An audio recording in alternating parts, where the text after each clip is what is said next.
न रही, कश्ती न रही, साहिल न रहा, साहिल की तमन्ना भी न रही। है पूछने वाले जाहिर है अंजाम हमारा क्या होगा।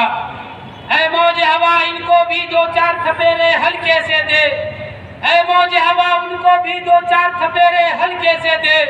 कुछ लोग अभी तक साहिल पर तूफान का नजारा करते हैं। स्टेज पर बैठे सम्मानित नेतागण और बिहार के कोने कोने से आए हुए मेरी माताएं, बहनें, बुजुर्गों, साथियों, सभी साथियों को इनकलाबी सलाम और लाल सलाम पेश करता हूं। साथियों, बदलो बिहार न्याय यात्रा जो 16 अक्टूबर से शुरू होकर आज उसका समापन मिलर हाई स्कूल में हो रहा है। हम लोगों ने भी मुजफ्फरपुर से भी एक यात्रा निकली और आई से चलते हुए गाय घाट होते हुए बंदरा होते हुए हम लोगों ने जो विदर्भा से चलती हुई जो आई रही थी तो मोतीपुर में हम लोगों ने उस यात्रा को ज्वाइन किया। और जब वहां से यात्रा शुरू हुई तो उस यात्रा के दौरान बहुत सारे मामले भी आते गए। जब हम लोग मोतीपुर से आगे निकलते हैं तो एक सूचना मिलती है, हमारे औराई प्रखंड के अंदर ही एक ब्लॉक है औराई प्रखंड का जीजीवर पंचायत, वहां पर 2 लोग जहरीली शराब पीने से मर गए और कई घायल हैं जिनका इलाज चल रहा है। जब फिर हम लोग मोतीपुर से आगे निकलकर कांटी बढ़ते हैं तो फिर एक सूचना आती है, किसी औराई प्रखंड के अंदर बागमती नदी में डूबने से 2 लोग की दर्दनाक मौत हो जाती है। जब फिर उससे आगे बढ़ते हैं उसके कल होकर यह खबर आती है कि दिन दहाड़े अपराधियों ने एक मुखिया को गोलियों से भून डाला।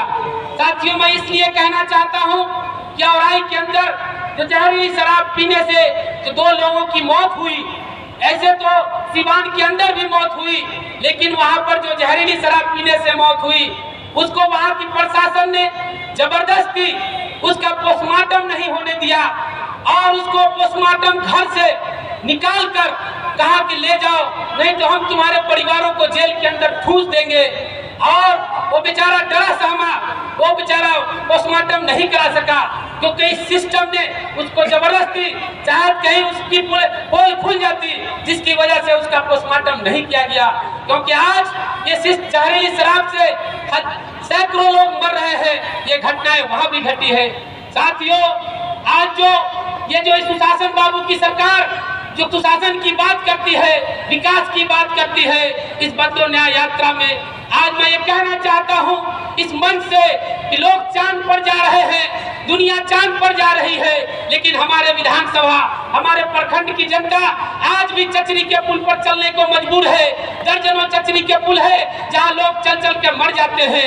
आज 2 लोग जो मर गए उस यात्रा के दौरान जो सूचना मिली थी, वो बागमती नदी पार करके वो चारा लाने जा रहे थे। वो गरीब, वो बेचारे वही पुल में वही नदी में डूब कर मर जाते हैं।